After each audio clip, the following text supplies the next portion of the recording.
What is up, YouTube? On this episode of Pistonhead Garage, I'm relocating my oil cooler and I'm test fitting my brand new turbo.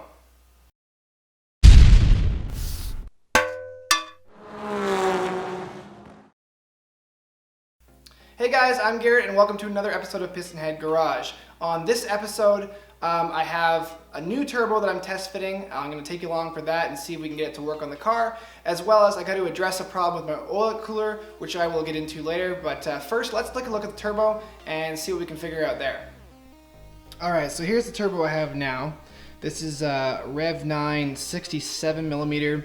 I think it's a .88 AR or 8.9 or something like that. I'm not 100% sure. And I bought it on eBay. It was about 450 bucks Canadian, so pretty cheap. And I mean, it's been pretty good. I've used it for 2 years now without any real issues with it, although I am noticing a bit of smoke. Well, I should say my friends are noticing some smoke from the exhaust here and there, blue smoke, so indicating oil.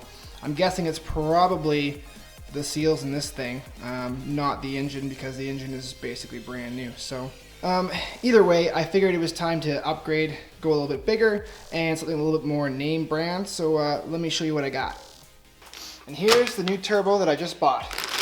Alright, so what we have here is a Borg Warner S369 SXE. This is primarily a diesel turbo, but nowadays more and more people are going to these journal bearing diesel turbos from Borg Warner because not only are they cheap, but they're reliable and they make really good power.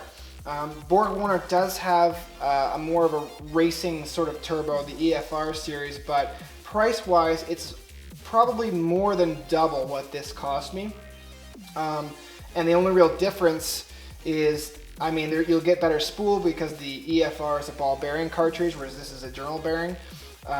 And there's a few extra features they've added to make it more suitable for track cars and higher horsepower cars. But this turbo is still rated for 1,000 horsepower, which is more than plenty for what I plan to do with it right now, at least.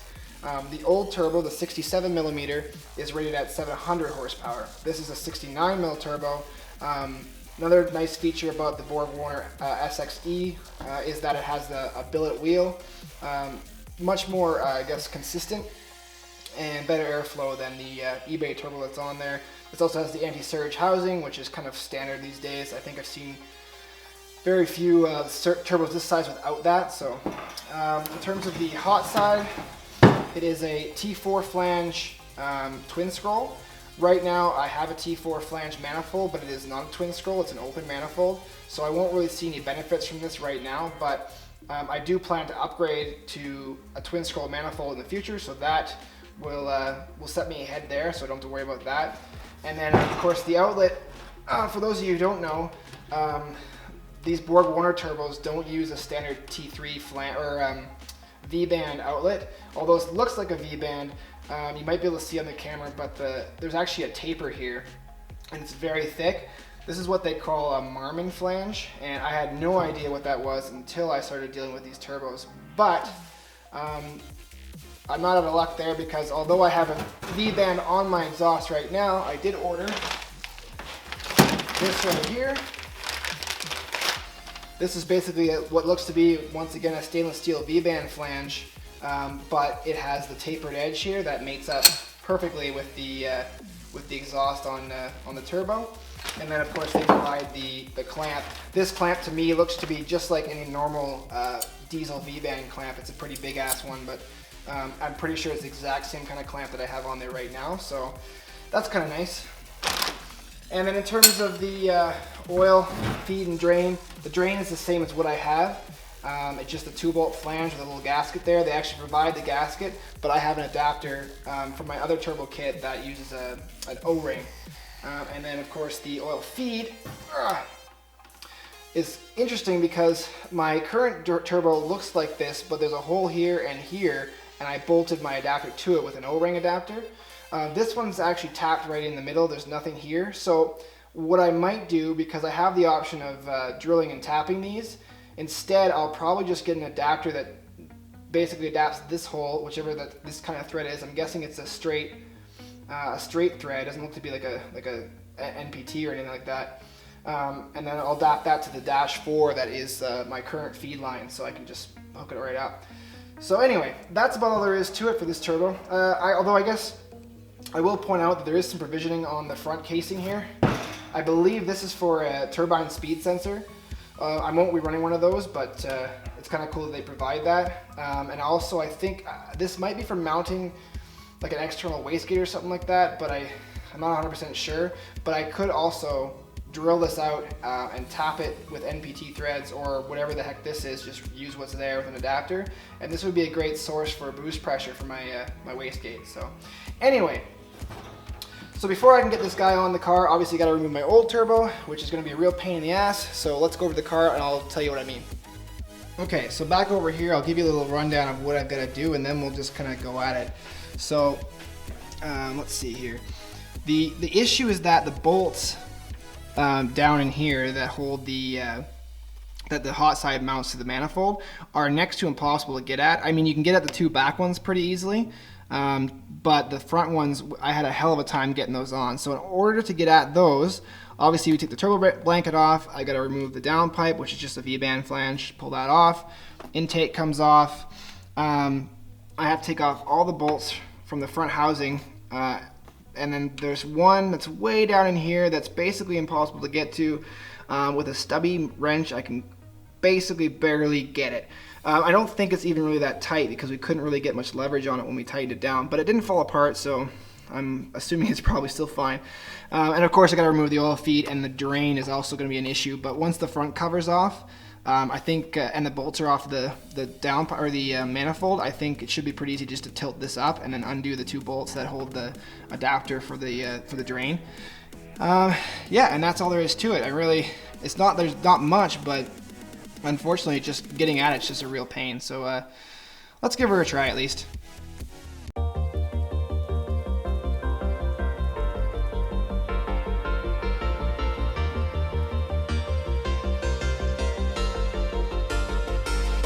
Sometimes when you're here, I can feel no doubt, 'cause you keep me where the stars are found. It doesn't really matter, 'cause you're here with me now. It doesn't really matter.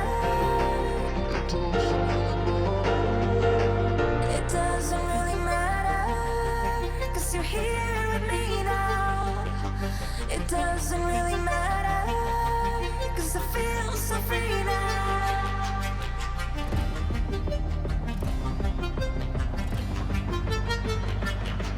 It doesn't really matter.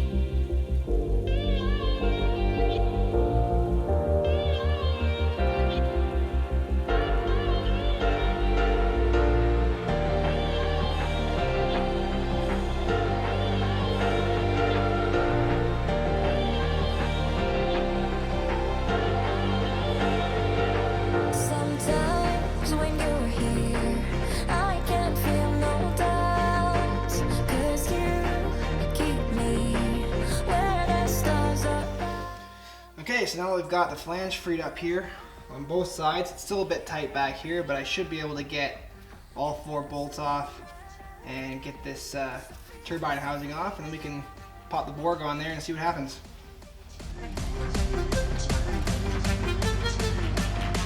It doesn't really matter.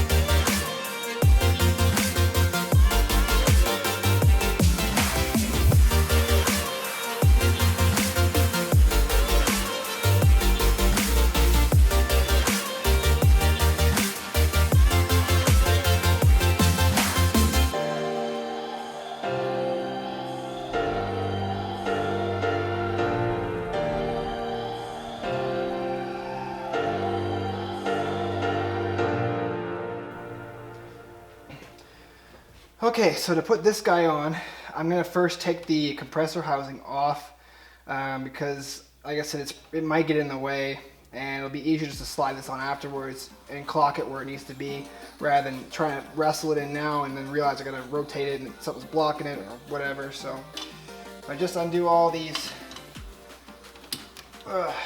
bolts here, which these are, well, I'm using a 13 mil wrench. I don't think these are technically metric, but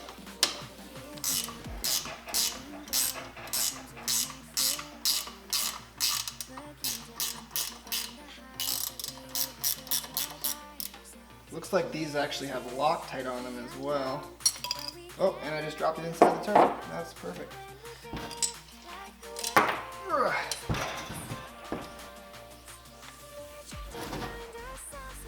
Anyway, I'll go around here and pop all these out.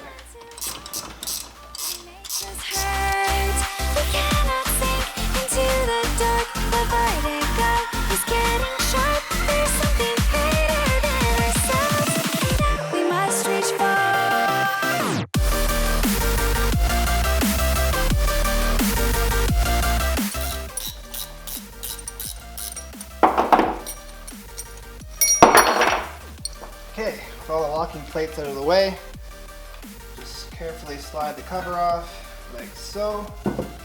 There we go, now we don't have as much junk in the way, and you can see the beauty of this billet wheel. Here, let me get you in a bit closer. It is gorgeous.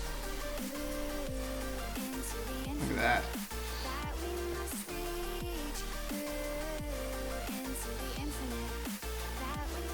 Looking forward to see what this thing's gonna do on the old 2J.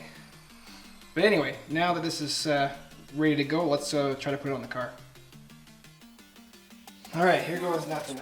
I'm gonna put one extra bolt here just as keep it from rotating.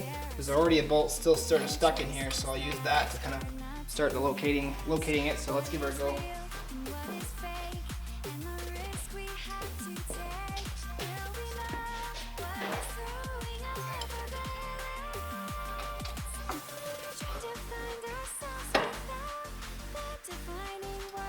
That. I'm going to slide this in here and then drop the bolt. So I'll take another bolt and try to get it in here. I think part of the problem is that the manifold, the manifold is actually, the holes are a bit too small for this hardware, and that's why I had to thread them almost all the way out. So I'm going to try to grab a couple of smaller bolts just to temporarily hold this in place while I put the housing on, the compressor housing, and then we'll see if we can get it to fit. Okay, well, I got a bolt there with nothing on it just to help keep it steady. I got this bolt which is half threaded into the manifold, but not really. I got one little bolt back here that's finger tight to try to keep this thing from moving too much. As you can see, there's a bit of play, but it should be fine for what we're doing. I'm going to move this ball return maybe somewhere else. I don't know anywhere else I can put it. There we go. Just swivel it and push it down out of the way there. That might be out of the way. Okay, let's bring over the compressor housing and see what we get.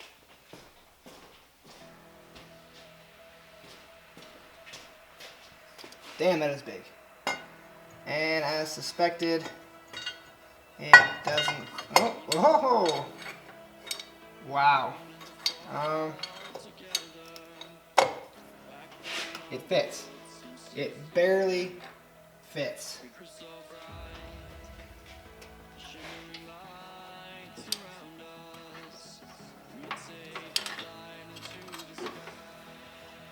Well, it doesn't look like we have many options for locating the outlet on this thing, but it does fit in the car.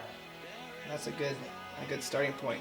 Now I have a 90-degree elbow that can be welded onto here.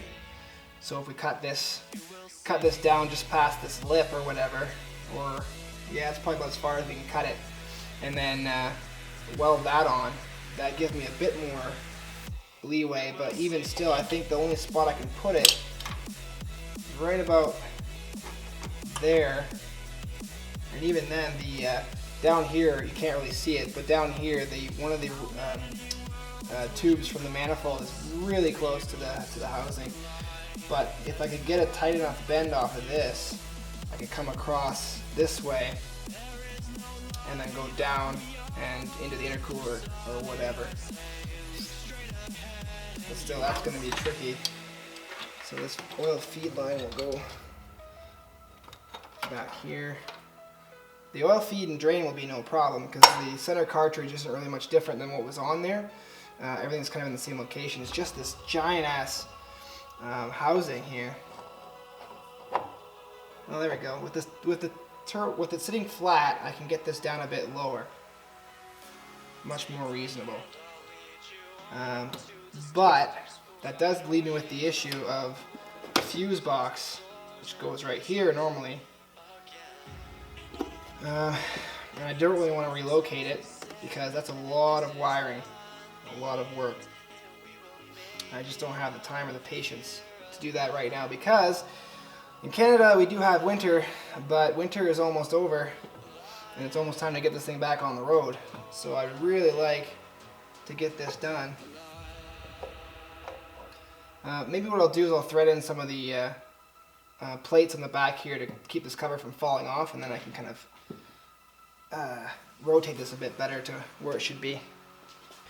Okay, so as it sits, not flat, but as it sits, this is what I'm dealing with. This is about as far as I can rotate this down before the inside of the housing hits this runner on the turbo manifold. So I have two options really. I can either make something like weld a 90 on here, which I'm going to do anyway, weld the 90 on and have it kind of come across, and then do something to go down into the intercooler. And then I have to do something with my fuse box because the intake filter goes right here, so I can't put it there, which means I have to relocate this somewhere else, which would suck. The other option, which I think I might end up leaning towards, is getting probably a 1/2 inch spacer. I think it's all I would need to raise this whole thing up enough that I can rotate this down so its outlet is facing this way, and then with the 90 it'll come right back to where the coupler is down here that the old tube went into, and everything will basically be the same on this side. So that's what I'm going to do first. So I'm going to order a spacer. I'm not going to make one or have someone make one because I'm sure you can probably get them online for dirt cheap. So I'm going to do that. When that comes in, we'll see how that works. If that's good, then I'll get everything powder coated and ceramic coated and get the 90 welded on there, and then that will be good to go. And then all I'll have to do is weld on the new Marmon flange on the downpipe, and then maybe lengthen the downpipe by 1/2 inch to compensate for the height of the turbo. And there is a slight chance I'll have to notch the hood maybe.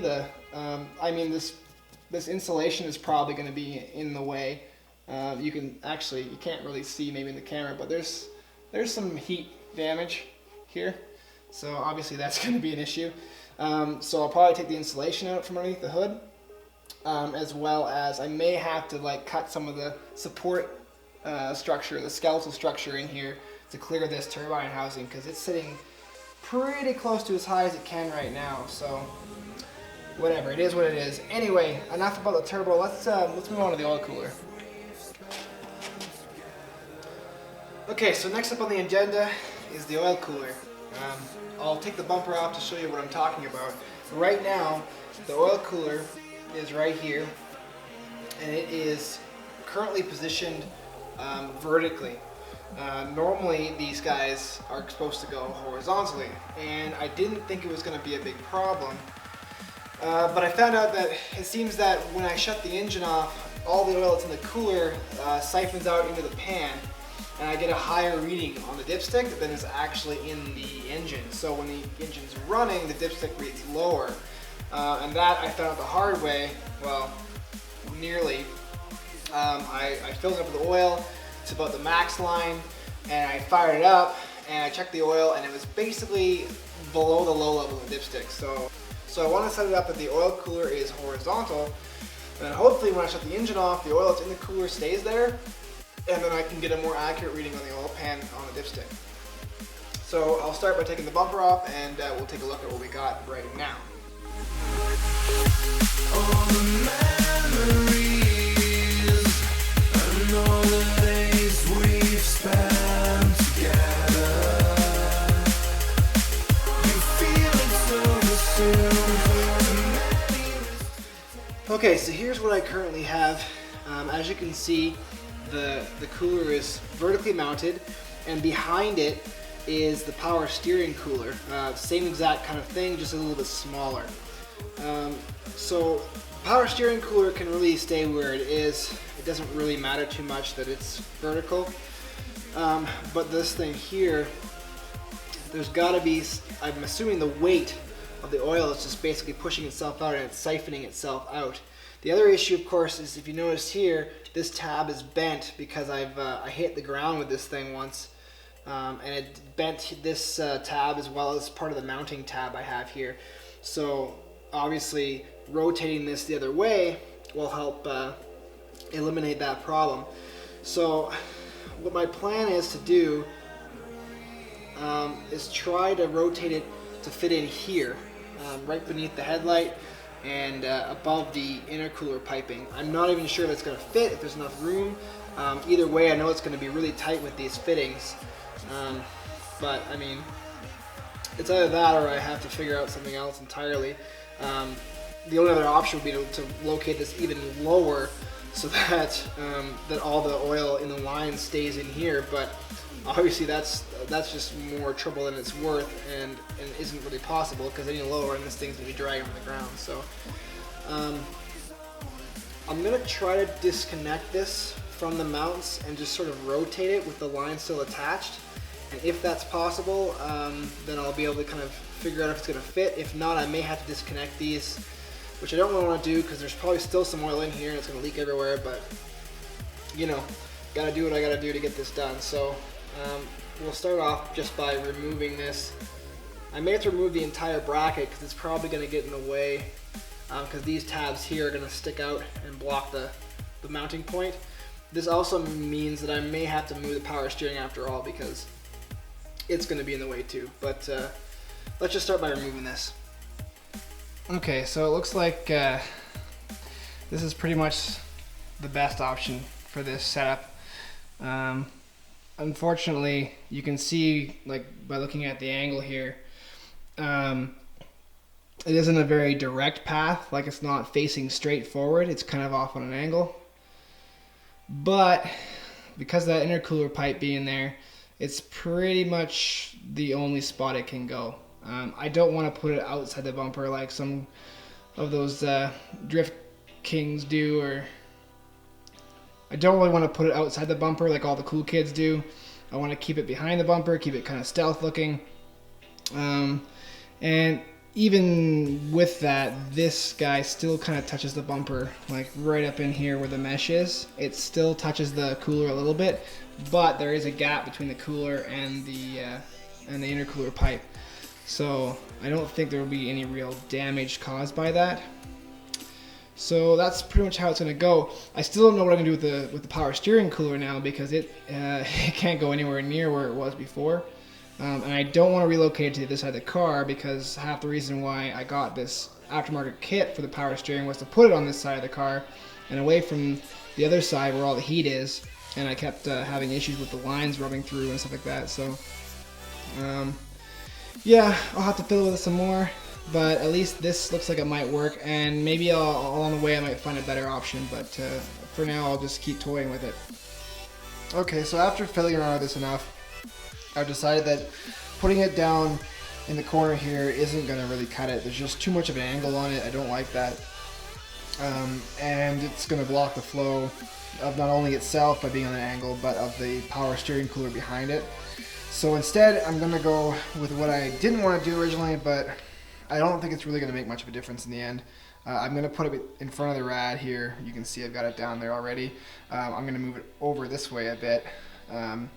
But the reason why it's sitting where it is right now is because the lines are way too long for it to go in here. So I'm going to have to remake the lines for it, which I don't have the tools for at the moment. I've loaned them out. So once I get those back, I'll do that. But I mean, I showed you how to do AN lines in the previous video. It's not really that complicated, so I won't do that in this video. I'll just get the cooler mounted up, and we'll just kind of go from there. So unfortunately, I got oil everywhere because there was some oil in the cooler despite it being mounted the way it was. So that's now all over the place, but not a big deal. We'll get the lines out of the way, and I'll start building myself a little bit of mount there to hold the cooler in place.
Alright, so check this out. They're not like the prettiest by any means, but I've got one bracket here, and I've got one down in there, which you can kind of see in there. Just a little L bracket that kind of bolts. There's an existing threaded hole down there with like a welded nut on the inside. So I just used an existing piece, bent it again. It's kind of wibble wobbly, but it works. And that holds that. And then for this, once again, I just cut off a piece I had pre-drilled for these holes, and then welded this piece to it. I still got to obviously clean it up and paint it, and then on this side down here I still got to, like you can see that piece of flat bar there that's just bolted on. I'm gonna run like something from there up or to the hinge area or the hood latch area, or maybe up to the rad support or something like that, but I'm not 100% sure. Either way though, I mean, even as it is, if I grab this guy and wiggle it, you can't even really see it move. Like it's actually really sturdy just as it is. So I think if I add just that one more support down there, it'll be mint. So yeah, like I said, the lines aren't going to be done yet because I need to get my a couple extra tools to finish to redo the lines. They need to be probably 6 or 8 inches shorter each line. So that's something to do later. And then over here, this mess of oil and my trans cooler, or sorry, my power steering cooler there got coated in oil, so I gotta find some brake clean around the shop somewhere and spray that out. And then the plan for that, under here, it's gonna be basically like right in here. I'll just mount it, kind of sat back a little bit, use this bracket here as sort of a mounting point, and then have something like tie in. There's a hole actually up over here that I drilled right in there. I'll have that attached as well. I mean, it's a small cooler, it doesn't really need much. It's not going to be rubbing up against anything, so a little vibration is not going to hurt it. So yeah, I think we're pretty good to go. I'll get this all finished up, and unfortunately you won't see the finished product in this video, but stay tuned, because obviously this turbo's got to get finished and there's a lot more stuff on the go. That's it for this episode, guys. Make sure that if you liked it, you give it a thumbs up. Make sure you subscribe to the channel because you want to see more of this build. I'm going to have it on the road again soon. Hopefully get it tuned and get this new turbo put to work. So make sure you stay tuned for that, as well as check us out on Facebook and Instagram and Twitter. As always, I'm Garrett, and I'll see you next time on Piston Head Garage.